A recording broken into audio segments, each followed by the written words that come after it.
Hello everyone, welcome to my channel. I've been finishing off or getting some other jobs done this week, and so today is the first of one of those jobs. Also, I just want to say thank you for all your comments and thank you for watching. I really appreciate everybody who's tuning in.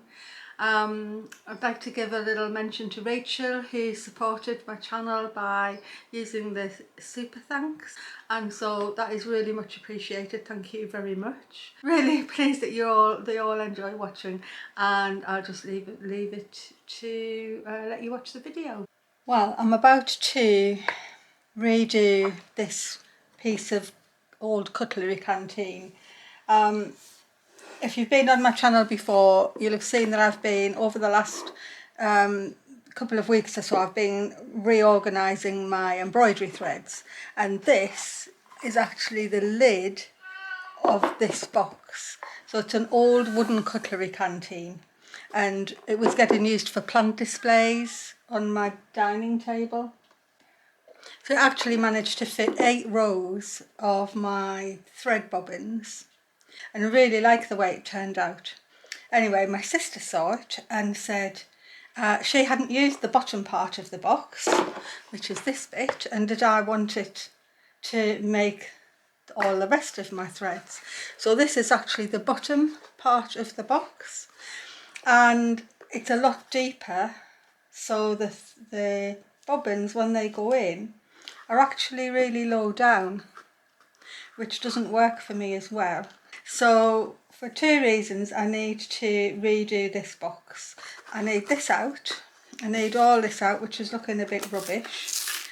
And the other thing that I do have, other than my bobbins, I do have what I call my specials, but actually it's just any variegated sort of a textured piece of something that I wind onto these stitch bows, which is something I've only recently found out about. I'm going to try and raise the bottom so that the things are not right down here, and put new fabric in and sort it out. I've got some wadding to pad the bottom.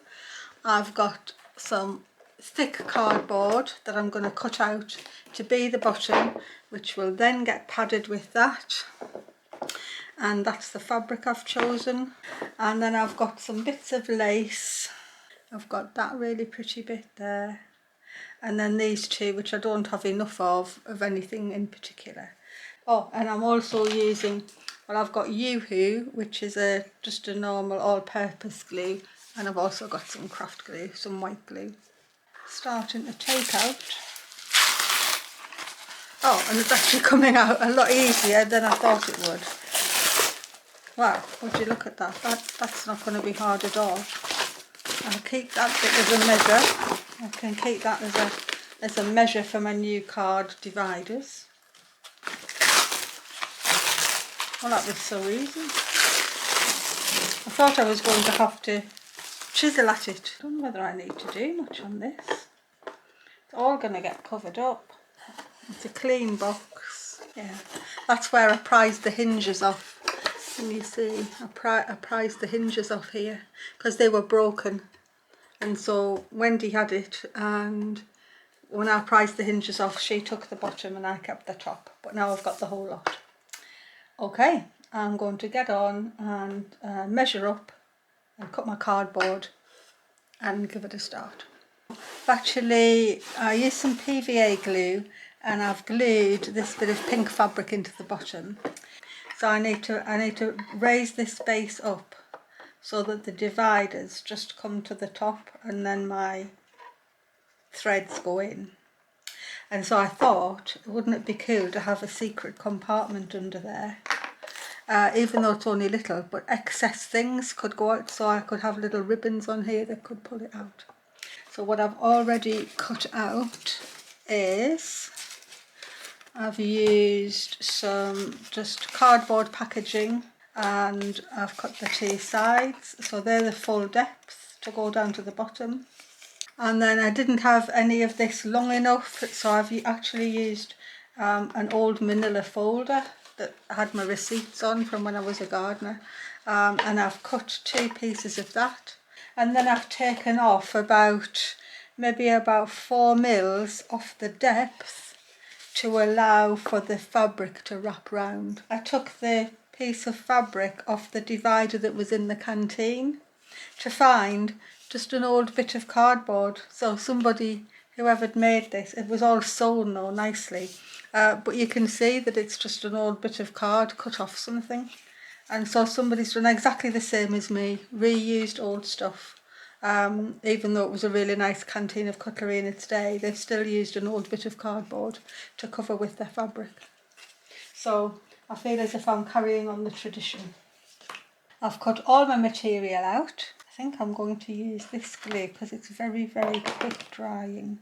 Just because I want it to be done quite quickly. I don't want to be waiting ages for the glue to dry. It's just something I want to get finished, and I want to put my things in. Pull the corners in with. I'm just going to stretch the fabric ever so slightly. I have ironed the fabric, but I still give it a bit of a stretch. I don't want it to be sloppy. And then I'm going to come in with the middle, both sides.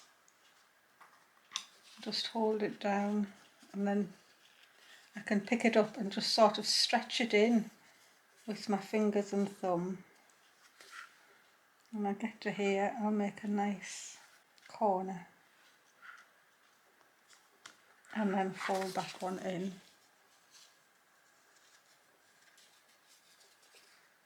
Oh, that's made a really nice corner actually. One bit prepped. Next one. So these long ones, this is a bit waggly because it was off the folder. Come here. You can sit on my knee while I'm doing it. So I'm just going to be careful. I didn't have any other any other thin cardboard. The only other cardboard I had was sort of like a mount board, and it was just far too thick. So this time, although I'm still going to stretch the fabric, I'm going to be a bit more careful because I don't want to bend the cardboard. Yes, I know. I should give you a needle. Can you hold that in your paws?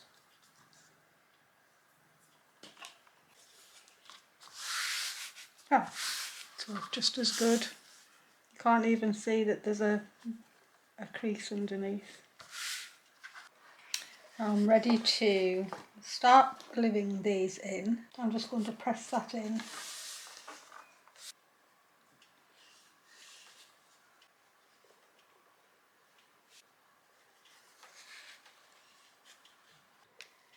And now that I've got all 4 sides in, I've turned my base that I've got the wadding on upside down, and I'm going to do it in exactly the same way.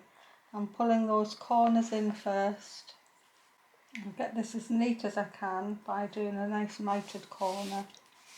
And then I'm going to pull this to make it flat, but I'm going to look at the front while I'm doing it. I don't want to pull it out of square. I do need a nice bit of tension. The thing about that glue is it really does do it immediately, so it means that I'm not waiting for the PVA to sort of get a hold of it. So if this was going straight down onto the bottom, like that, I wouldn't really be bothering about the back because it would get glued down. But actually I need it to be raised. So what I'm going to do is I'm going to put a ribbon across and then an extra piece of material on here just to make sure that it's nice and finished.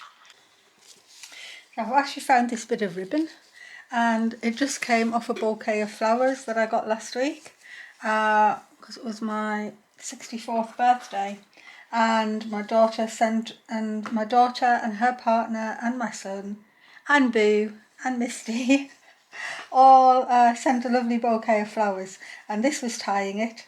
and so it just happens to be the right colour that I wanted to use and the right length. So all I've done is I've taken it to the machine and I've machined a little loop over, because I didn't want to rely on the glue at both ends, and I'm going to glue it down onto there, and I'm just going to eyeball it that it's there, and the little loops are going to be able for me to pull on to lift the base out.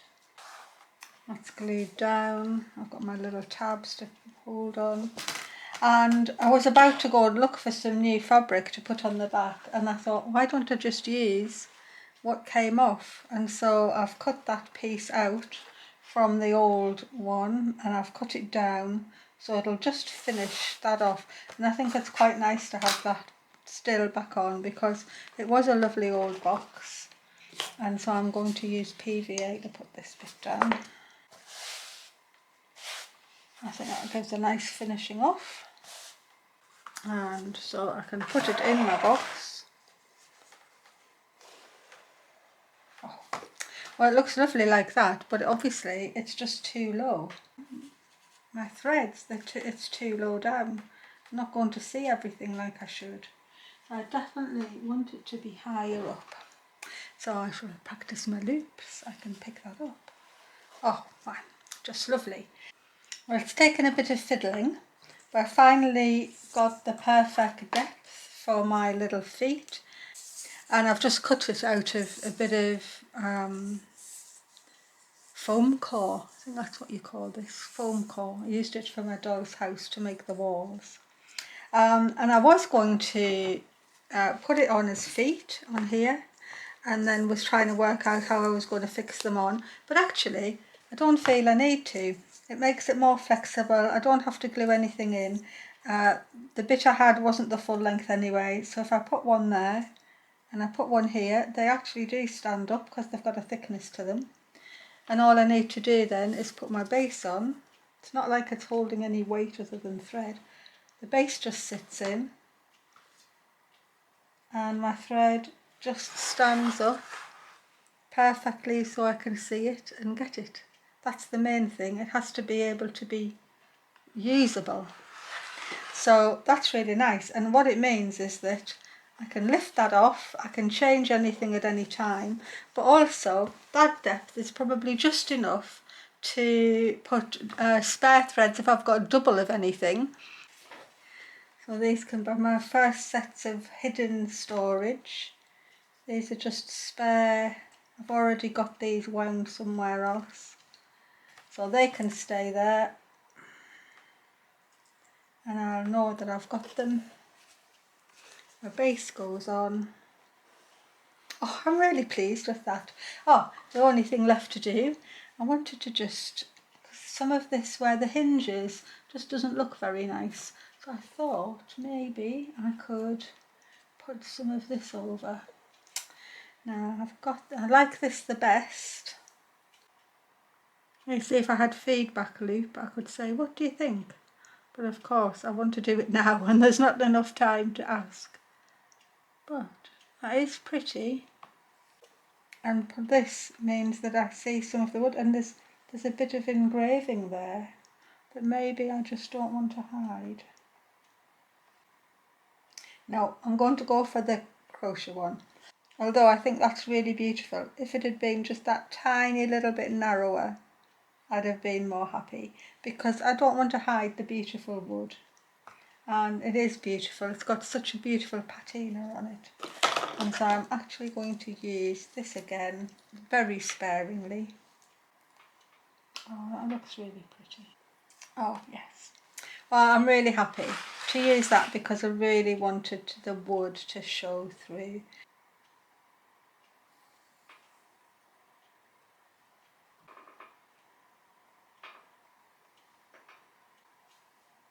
Not that's also done, it's just covered up that edge of where I've put the fabric. I think that counts as done. And now I can take some of my cardboard dividers that I've already made. So I've got a few smaller videos coming out over the next little while because have my next bird page started, but I've got so many things that are so near to completion or needing to be done. I know what my next flower page is going to be, but I just haven't started it yet because I just need to get on and get some of these things completed. So I'm going to count this as the first thing because I've been wanting to get on it since Wendy gave me the box. And so now I can actually say I've done it, and that's the first one off my list. Well, here goes. I've tried to keep my things in colour order, and every time I add new ones in there it shifts them all along. So I got up to the dark brown, and then I have all my greys already set out. So I feel as if I pick these up and start putting them in here,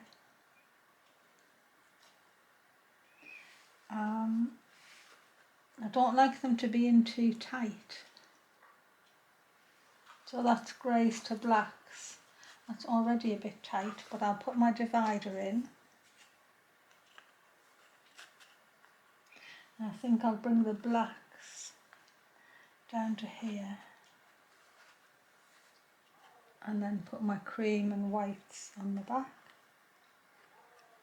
and another divider. So that starts them off.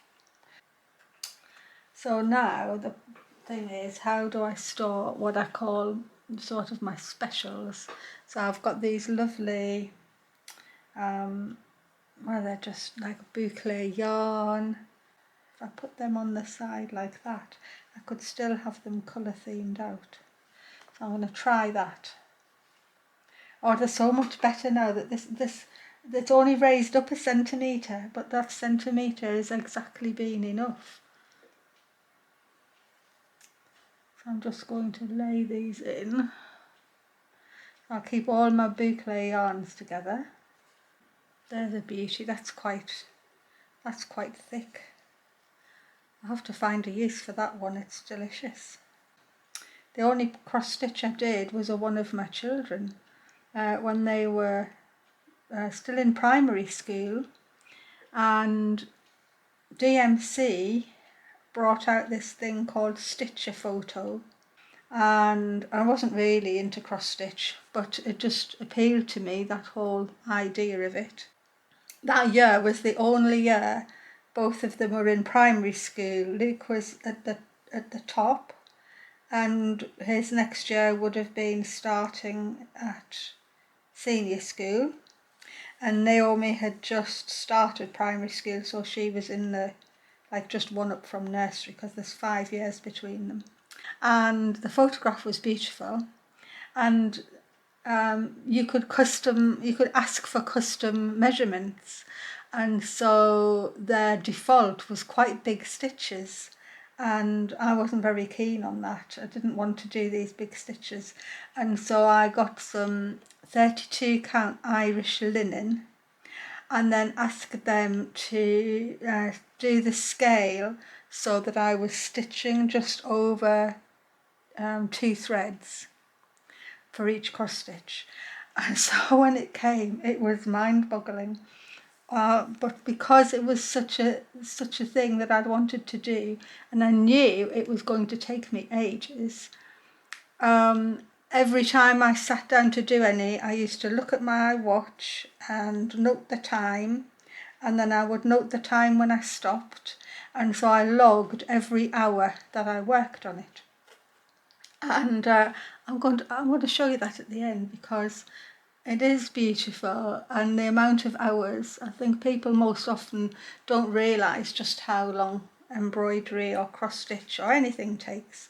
And after some people saw what I'd done with Naomi and Luke's photo, people wanted me to do it. I was going, you couldn't afford to pay me enough to do it. You've no idea how much the threads cost, never mind how long it took me. You just can't do it really. And so some of these threads here are a holdover from the ones I bought to do their faces. So that's why I've got a lot of sort of flesh colour and browns and blacks from the hair. And yeah, some of the stranded cottons are still a holdover from there. But then I did get a lot, sorry, I sidetracked there totally. I did get a lot from, if I see them in charity shops, I always bought them. That's how I've collected so much. But it's years since I've bought any stranded cottons. I just don't buy it anymore. But what I do buy when I'm at one of the shows is I like to buy these types of yarns. And the variegated pearl cottons, I like them a lot. And I like Cotton Abrode. They were a charity shop haul, believe it or not. Anyway, I can't believe this, but I am running out of space already. So what I'll do is I'll put all these soft cottons in here. Oh, they do look super good. I like it where everything looks gorgeous. But when it looks like that, it encourages me to use them too. And so I have some linen threads here, so they're linen. And I've used them when I've made my dresses. So I'll put my linen threads here until this bit expands up there, if this gets too... So some of these flower threads are actually in here already, but there was just no more room. But actually I might just untangle these and put all the flower threads into here, which means that some of these will expand into there. I think that is what I'm going to do. These are old, I haven't bought these new, and you can see some of them I have pulled at and some of them have never even been used. I could spend hours just sorting colours. I think I'm about done. I think I can't do any more. That's my finished box with its secret storage underneath. Here's the beautiful cross stitch of Naomi and Luke. It hangs in my dining room and I do love it. And on the back I wrote down how long it took, etc. So it says started 7th of May 1999, finished 2nd of October 99, 253 hours and 35,280 stitches. I'm going to finish actually with the final look at the embroidery threads and just say please press the like button if you've enjoyed this video and subscribe if you'd like to see what else is going on. Thank you so much for all your comments. I love reading them all. Thanks so much and bye bye from Marian's World.